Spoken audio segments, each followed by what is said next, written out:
Nis, kenapa instruksinya tangkap tembak? Apakah DNA waktu ditangkap terus melarikan diri? Kan sudah ditangkap, udah nurut. Malah sebelum ditembak mati, ya DNA itu kan pidato PKI kan, terus dia baca azan loh. Dia azan loh. Habis azan ditembak. Ya, itu yang terjadi. Itu beneran ya, itu fakta sejarah yang tidak pernah diungkapkan oleh orang-orang Islam. Ya, Pak Paul ya. Jadi saya setuju Pak Paul. Ya, saya cukup bangga juga ya dengan Pak Panji Gumilang ini bahwa berani untuk merangkul keturunan-keturunan ya, bukan keturunan, bukan banyak orang sih, tepatnya cuma satu orang aja ya, anaknya si Den Aidit ini ya Pak Paul ya. Padahal si Ilham Aidit ini juga kan sebenarnya Muslim ya Pak Paul ya, agamanya ya. Ya. Jadi lucu juga sebenarnya waktu zamannya PKI itu mayoritas itu orang-orang PKI itu Islam kalau dicek agamanya gitu. Hanya pendirinya PKI itu santri-santri semua loh. Justru itu. Tidak ada kerugian sama sekali yang dilakukan oleh Partai Komunis Indonesia. Kerugian apa? Nggak ada. Tidak ada kerugian apapun yang dibikin oleh justru Partai Komunis Indonesia ini dia yang menjaga para pejabat supaya jangan hidup bermewah-mewah, hedonisme, jangan suka kawin. Soekarno dengan DNI itu kerjasama dengan baik loh. Apakah mungkin DNI akan mengunggulkan Soekarno? Enggak loh, DNI itu anak kesayangannya Soekarno loh. Enggak, saudara. Beda dengan Soeharto, dia memang mau menggulingkan Soekarno. Bahkan anak-anaknya saja kan dicerai-beraikan kan sama Soeharto kan, nggak boleh sekolah kan, Megawati itu kan, nggak boleh ngelanjutin kuliahnya kan. Megawati nggak kuliah tahu ya saudara ya. Sama ya, sama Susi ya. Susi kan nggak boleh kuliah itu, Susi Menteri itu. Megawati itu nggak boleh kuliah loh.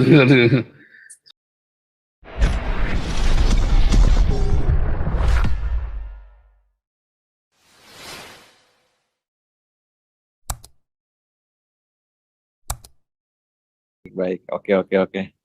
Pak Paul, ini saya baru baca nih. Ini Katarina ada kasih saweran juga nih, luar biasa nih. Katarina sama Ongbak, thank you ya, luar biasa nih. Katarina sama Ongbak ini rajin ini ya. Lanjut, hentai. Hentai. Pak Paul, ini saya baru baca nih 14 Juli ya, 14 Juli masih minggu yang lalu ya. Si Habib Rizik itu dukung ulama dan tokoh Jawa Timur tolak impres rehabilitasi terhadap PKI, Pak Paul. Jadi rupanya pemerintah itu sebenarnya udah cukup baik ya terhadap keturunan PKI ya dengan mengeluarkan Kepres 17 tahun 2022 tentang pembentukan tim penyelesaian non-yudisial pelanggaran HAM berat masa lalu dan Inpres nomor 2 tahun 2023 tentang pelaksanaan rekomendasi penyelesaian non-yudisial pelanggaran HAM berat. Jadi di sini kan tujuannya sebenarnya ingin memulihkan, mengangkat derajat para keturunan keluarga yang dituduh PKI itu, Pak Paul ya. Kan sebelumnya kan di zaman Soeharto terutama itu kan sangat didiskriminasi ya Pak Paul ya. Tapi kan semenjak reformasi ini ya, semenjak Gus Dur lah kita bilang, justru kan untuk melupakan dendam lah ibaratnya kan, itu kan cerita masa lalu dan keluarga itu kan keturunan-keturunan itu kan tidak ada hubungannya ya dengan anggaplah kejahatan dari leluhur-leluhurnya gitu ya Pak Paul ya. Tapi si ulama NU, ulama-ulama Jawa Timur ini ya, yang digabung dengan si Rizik ini sifat dendamnya kok enggak ini ya Pak Paul ya. Mereka itu terhadap apa istilahnya ya, mereka itu selalu memelihara dendam gitu ya Pak Paul ya. Jadi dia menolak tentang Kepres ini Pak Paul gitu. Jadi sepertinya itu si kelompok Islam ini terus menggaungkan yang namanya itu tentang diskriminasi terhadap keturunan-keturunan yang dituduh PKI Pak Paul. ini kan sangat tidak fair ya Pak Paul ya. Ibaratnya gini lah, dulu ada Hitler yang bantai orang Yahudi, ya kan? Bukan berarti kan turunan-turunan orang-orang Jerman di zaman Hitler, anak-anaknya gitu ya, yang kita lihat cucu-cucunya orang-orang Nazi lah. Apakah itu tidak ikut diskriminasi sampai sekarang? Kan enggak kan Pak Paul, ya kan? Jadi ini yang kita bilang, ini namanya memelihara dendam dan memelihara benih-benih keributan gitu, Pak Paul ya. Malahan di sini nuntut katanya kasus yang kilometer 50 itu dianggap sebagai pelanggaran HAM juga. Lah itu kan ceritanya lain lagi Pak Paul ya. Kita kan di sini kan negara berdasarkan hukum, negara toleransi, Bhinneka Tunggal Ika gitu. Bukan mau menang-menang sendiri gitu. Bukan ibaratnya mengibarkan bendera khilafah terus kita diam saja, terus kalau yang ngelawan khilafah terus ditangkap atau istilahnya dilawan, kan ini yang nggak betul gitu ya Pak Paul ya. Jadi saya setuju Pak Paul. Ya, saya cukup bangga juga ya dengan Pak Panji Gumilang ini bahwa berani untuk merangkul keturunan ya, bukan banyak orang sih, tepatnya cuma satu orang aja ya, anaknya si Den Aidit ini ya Pak Paul ya. Padahal si Ilham Aidit ini juga kan sebenarnya Muslim ya Pak Paul ya, agamanya ya. Ya. Jadi lucu juga sebenarnya, waktu zamannya PKI itu mayoritas itu orang-orang PKI itu Islam kalau dicek agamanya gitu. Hanya pendirinya PKI itu santri-santri semua loh.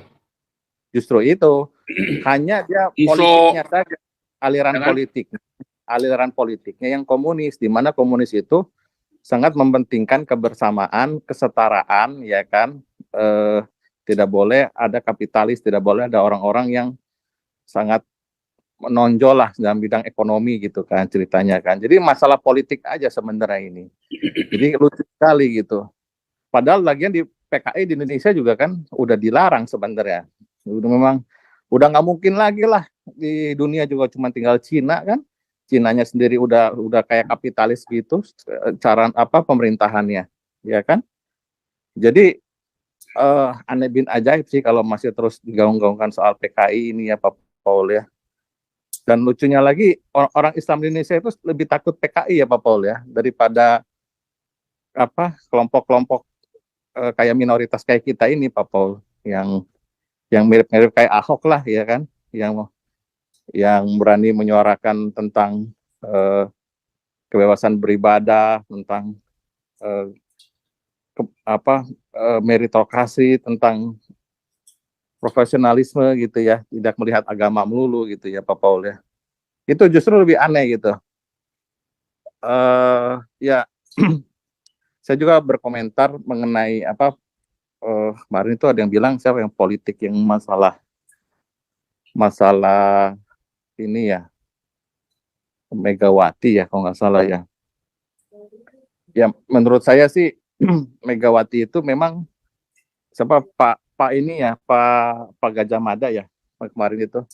Ya Megawati itu ya memang dia tidak merasa bahwa dia itu macan, tapi dia ingin jadi kucing gitu. Jadi udahlah, nggak perlu di ini lagi, diulas-ulas lagi, karena dia ingin mengurangi kemampuannya atau menurunkan kekuatannya gitu kan. Padahal dia sebenarnya bisa punya kekuatan kalau dia mau, tapi dia nggak mau kan. Ya udah biarin aja gitu. Kita aja Pak Paul yang meskipun kita dianggap anak kucing gitu ya. Saya yakin Pak Paul dengan channel Pak Paul yang tiap malam ini itu suka nggak suka pasti didengar Pak Paul, terutama orang-orang kadrun ya. Itu pasti didengar Pak Paul, dan pasti mereka itu nggak suka dengan channelnya Pak Paul ini gitu. Dan nggak apa-apa Pak Paul, teruskan saja. Buktinya kan PGI sendiri kan sudah berubah kan, dan ada beberapa influencer juga berani kan, Monica siapa lagi kemarin itu, pendeta siapa itu kemarin, Robin ya, terus Palmer Sitomorang, siapa lah pokoknya. Intinya orang-orang yang termasuk si Pablo Benua ya. Pablo Benua juga saya cukup salut karena dia dengan lantang melawan MUI dan siap untuk memberikan bantuan secara keuangan jika kekurangan dana operasional akibat diblokir dananya itu tadi kan si Panji Gumilang kan.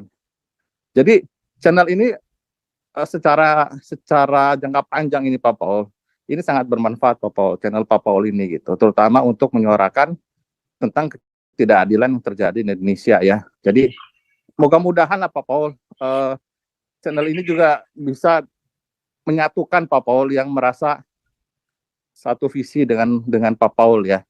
Saya berharap sih mungkin politisi PSI yang lain gitu ya, misalnya Grace Natali atau siapalah yang menyuarakan tentang intoleransi yang terjadi di Indonesia ini ikut bisa bersuara di channel Pak Paul ini gitu. Jadi kekuatannya makin dahsyat Pak Paul, dengan persatuan itu kekuatan kita jadi makin dahsyat Pak Paul. Jadi marilah kita bersatu untuk yang merasa tidak nyaman dengan situasi ini.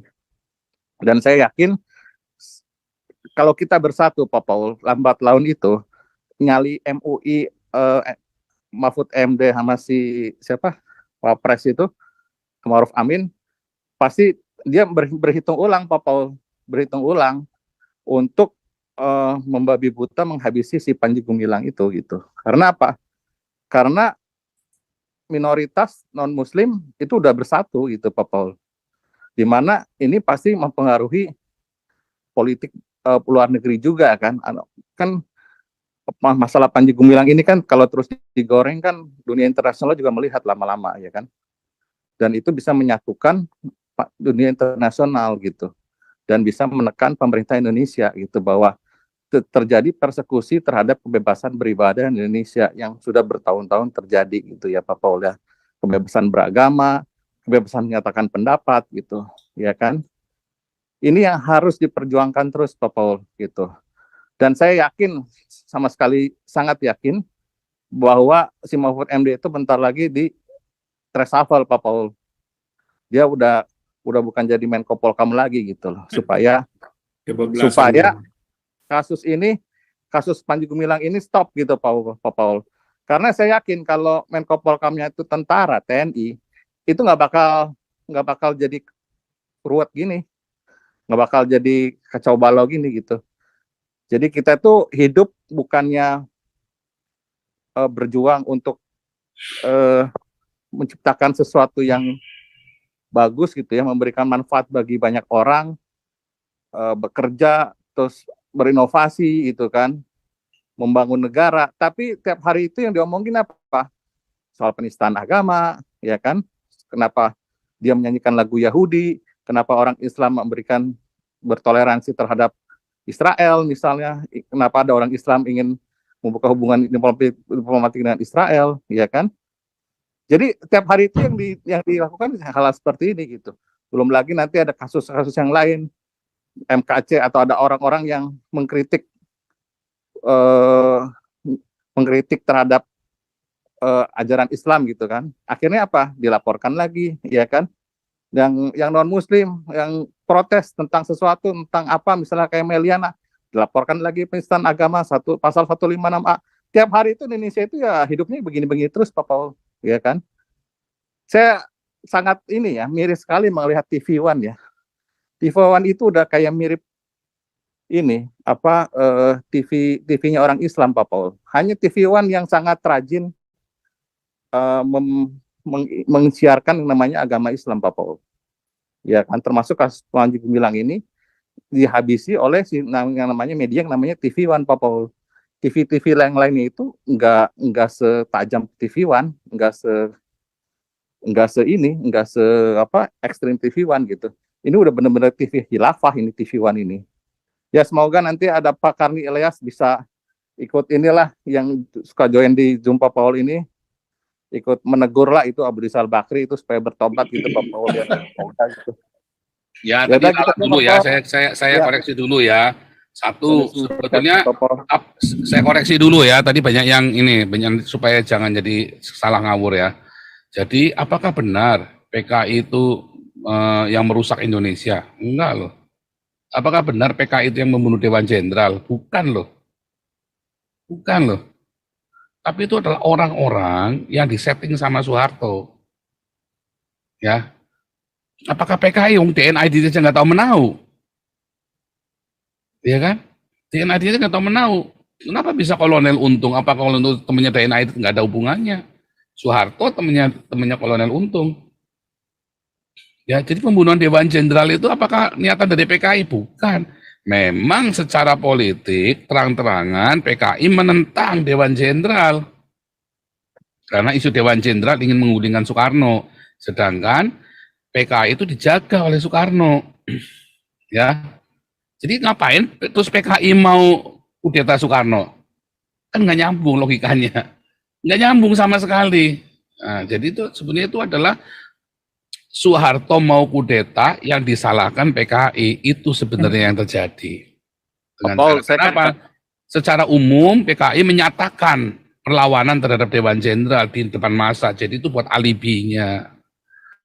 Itu yang benar, ya. Risetnya sudah banyak sekarang ya, dari mulai Arif Budiman sampai Josadi Condro sampai Budiman, aduh saya lupa namanya, Budiman ya, cuma namanya mau Budiman aja itu. Ya dia risetnya tentang itu ya. Nah terus jangan dipotong dulu sebentar, nanti saya lupa, nanti saya koreksi dulu. Ya jadi bukan PKI yang menggulingkan Soekarno atau PKI yang pemberontakan merugikan, nggak ada, tidak ada kerugian sama sekali yang dilakukan oleh Partai Komunis Indonesia. Kerugian apa? Nggak ada.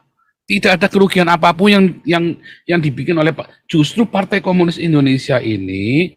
Dia yang menjaga para pejabat supaya jangan hidup bermewah-mewah, hedonisme. Jangan suka tukang kawin, dikritik semua sama si DNA Aidit. Mereka hidupnya disiplin. Apakah Partai Komunis di Cina bubar? Enggak loh. Jangan salah ya, Cina pemerintahnya komunis, ekonominya kapitalis. Bedakan sistem pemerintahan dengan ekonomi. Politiknya, sistem pemerintahannya komunisme. Tetapi sistem ekonominya kapitalis, bukan komunisme sudah bubar, enggak. Rusia bagaimana? Rusia komunis loh, tetapi dia menggunakan sistem kemasyarakatannya itu ya dengan sistem yang lain, namanya wealth, apa namanya kemarin Pak Jenderal bilang kemakmuran ya. Kita itu negara yang wealth apa gitu teman yang masih lupa ya. Welfare. Apa namanya? Welfare ya. Ya. Welfare ya, benar welfare ya. Negara kesejahteraan. Nah, negara kesejahteraan. Kenapa? Karena komunisme itu kalau dilakukan dengan benar, dengan konsekuen, nggak ada yang korup, itu rakyatnya sejahtera. Karena semua rakyat adalah abdi negara. Semua rakyat adalah PNS. Ya. Nah, tinggal ada petugas partai. Nah, itu para kader-kader yang aktif di partai itulah petugas partai. Semua rakyat adalah kader. Semua rakyat adalah pegawai negara. Nah, ini disebut welfare, ya. Tapi kan ada orang-orang yang nggak cocok dengan itu. Sama saja, apakah semua orang cocok dengan demokrasi? Enggak juga, ya. Apakah Belanda ini adalah liberal? Tidak. Belanda ini negara semi sosialis loh. Anda kalau gajinya gede, pajaknya gede loh. Di sini kalau gajinya bisa pajak 50%, gajimu di atas 10.000 bisa 50% loh pajaknya. Ya. Dan apakah Anda dihormati gara-gara kasih pajak 50% dari gajimu? Enggak, sama saja sama yang gajinya 2.000. Enggak beda, sama saja. Ya, sama saja di rumah sakit diperlakukan orang sebagai tuan, enggak, sama saja dengan yang gajinya 2.000. Ya, jadi ada semua itu ada racikannya sendiri, bagaimana meraciknya. Jadi apakah komunisme udah runtuh? Ya enggak lah. Tapi apakah komunis di Indonesia itu terus berbahaya? Bahayanya di mana? Lebih berbahaya komunis? Apakah komunis pernah bakar gereja di Indonesia? Enggak pernah. NU yang bolak-balik bakar gereja. Lalu bahayanya komunisme di mana, saudara? Apakah komunisme pernah bakar masjidnya Ahmadiyah? Enggak pernah. Justru orang-orang NU yang bolak-balik melakukan kebiadaban dan pengerusakan. Ya, Soeharto tahu, makanya Pak Harto aja pakai anaknya PKI jadi wapres, bukan anaknya sebetulnya. Sudarmono ini adalah aktivis, ya, aktivis Partai Pemuda ya, apa namanya organisasi pemuda yang terafiliasi dengan PKI loh. Sudarmono ya, nah, itu nanti. Oh itu Itu kenyataan, itulah fakta, saudara ya, itu fakta. Ya, jadi apa bahayanya PKI bagi Indonesia? Coba saya tanya, apakah PKI mau mengganti ideologi Pancasila? Tidak loh. Karena Pancasila ini sudah sesuai dengan ideologi komunisme. Tadi kan sudah saya jelaskan, nyatanya di Cina apakah nggak boleh ada agama? Boleh. Boleh. Kristen, Buddha, Hindu, Islam boleh semua. Yang penting kamu nurut sama peraturan negara. Mengapa ada gereja yang dipersekusi di Cina? Karena gerejanya kemasukan dari Amerika, misionarinya. Dan banyak misionari-misionari ini nyamarnya jadi misionari padahal dia CIA. Itu masalahnya. Makanya yang bau-bau Amerika di stop. Kalau saya yang jadi misionari di Cina, saya nggak akan bikin gereja-gereja model Amerika begitu, model Eropa ya. Patung gede-gede, pakai lonceng, yang lagunya pakai lagu yang serem-serem, lagu-lagu zaman Gregorian itu ya, zamannya Dracula itu ya. Kalau saya ke Cina, lagunya ya Tian Mimi, lagunya begitu, saudara, pakai lagunya Teresa Teng kalau perlu kan. Saya akan bangun patung Jilaihut yang gede, patung Kuan Im sama patung Kuan Kong. Lah ini masuknya dari Amerika, CIA. Dia bilang mau memberitakan Injil, nggak taunya dia memata-matai, dia rusak sistem komunismenya diganti dengan demokrasi. Ya nggak mau si Jinpingnya. Dia kasih fotonya si siapa itu yang jadi Yesus itu, fotonya Yesus yang gede itu ya, yang di The Passion of Christ itu ya. Terus bilang ini Yesus. Si Jinping bilang, emang dia yang kasih makan kamu? Iya, Yesus ini yang kasih makan. Bilang itu bukan Yesus, itu artis Hollywood. Saya yang kasih makan kamu, kata si Jinping. Ya bener lah, nggak salah si Jinping. Ini orang Kristennya aja kelewat fanatik. Si Jinping salah nggak? Nggak salah, yang kasih makan kamu tuh saya, bukan gambar yang digambar ini. Yang digambar ini aktor Hollywood. Ya bilang begitulah. Itu salahnya. Ya pekabaran Injil di Cina itu salahnya di situ. Makanya akhirnya di-ban. Beberapa gereja di-ban, tetapi gereja banyak. Pertumbuhan Kristen di Cina itu ada 250 juta orang Kristen di Cina gitu ya. Ada 250 juta orang Kristen di Cina, lebih banyak daripada orang Islam di Indonesia, bayangin. 250 juta orang Kristen di Cina, lebih banyak daripada jumlah orang Islam yang ada di Indonesia. Kebayang nggak itu, saudara? Bayangin aja ya. Indonesia ini negara Islam paling besar di dunia. Tetapi jumlah orang Islam di Indonesia masih kalah dengan jumlah orang Kristen di Cina, saudara. Ya, itu faktanya. Nah, itu harus dilurusin dulu ya. Jadi komunisme tetap ada dan baik-baik saja, nggak ada yang salah. Anda mau bilang komunis salah? Katanya si Jinping, kamu nggak mau komunisme ya, kamu pergi aja ke Amerika. Nggak apa-apa kok. Banyak orang-orang Cina yang nggak setuju dengan komunisme pergi ke Belanda. Ya kayak tetangga saya itu, mamahnya Tong Tong itu kan pegawai Partai Komunis PNS itu ya. Ingat nggak Tong Tong itu anak-anak kecil Cina yang nakal dulu, sering saya kasih fotonya itu ya, yang saya injili, dia dibaptis ya, sama dia dibaptis juga ya, kita baptis ya. Mamanya sama si Tong Tong itu kita baptis. Baik-baik saja dia kabur dari sana, kabur. Karena dia nggak mau paten, ya kabur saja, nggak apa-apa, dibunuh nggak apa-apa. Ya, kamu jangan di sini. Yang kalau kamu nggak suka komunis ya jangan di sini, katanya si Jinping kan. Ini komunis. Nah sama masalahnya, ya, apakah komunisme itu merugikan Indonesia? Enggak loh. Enggak. Saya sangat yakin ya, kalau saja Indonesia dulu tetap komunis, sudah makmur sekarang, saudara. Itu Korea Utara kan goblok itu, saudara. Dia kan nggak ada Pancasilanya. Ya kan, dia kan goblok, mengisolasi diri dia. Apakah Soekarno mengisolasi diri dengan PKI-nya? Enggak loh, saudara. Soekarno dengan DNID itu kerjasama dengan baik loh. Apakah mungkin DNID akan mengunggulkan Soekarno? Enggak loh, DNID itu anak kesayangannya Soekarno loh. Enggak, saudara. Beda dengan Soeharto, dia memang mau menggulingkan Soekarno. Bahkan anak-anaknya saja kan dicerai-beraikan kan sama Soeharto kan, nggak boleh sekolah kan, Megawati itu kan, nggak boleh ngelanjutin kuliahnya kan. Megawati nggak kuliah, tahu ya, saudara ya. Sama ya, sama Susi ya. Susi kan nggak boleh kuliah itu, Susi menteri itu. Megawati itu nggak boleh kuliah loh. Sama ya, semua anaknya Soekarno itu nggak ada yang boleh kuliah, saudara, nggak boleh. Soeharto yang bikin kan jahat nih Soeharto, saudara. Apakah komunisme yang bikinnya? Bukan. Ini kan dari situ kan kita sudah tahu, oh ternyata bukan PKI, Soeharto ini yang kurang ajar biangnya nih. Yang dia punya urusan dengan Soekarno. Soekarno salah apa sama Soeharto coba? Nggak ada, memang niatnya Soeharto memang menggulingin, dia pinjam tangan komunis, dorong beberapa orang aktivis yang goblok ini dipakai, orang-orangnya dipakai, kebetulan orangnya anggota partai komunis. Apakah sepengetahuan DNIT? Enggak, itu sudah ada risetnya, saudara. DNIT tidak tahu mengetahui, makanya nggak disidang. Kenapa nggak disidang? Coba, ini kan ketuanya Partai Komunis. Kenapa instruksinya tangkap tembak? Apakah DNIT waktu ditangkap terus melarikan diri? Kan sudah ditangkap, udah nurut. Malah sebelum ditembak mati, ya DNIT itu kan pidato PKI kan, terus dia baca azan loh. Dia azan loh. Habis azan ditembak. Ya, itu yang terjadi, itu beneran ya, itu fakta sejarah yang tidak pernah diungkapkan oleh orang-orang Islam. DNIT itu tuh orang NU ya saudara ya, anak santri kalau nggak salah dari Bangka ya, dari Pulau Bangka atau Belitung saya lupa. DNIT itu namanya Dipanegara ya. Nah, itu yang terjadi sebenarnya. Ini panjang nih Pak Santi Ahmad dulu ya sebelum ke Pak Andi ya.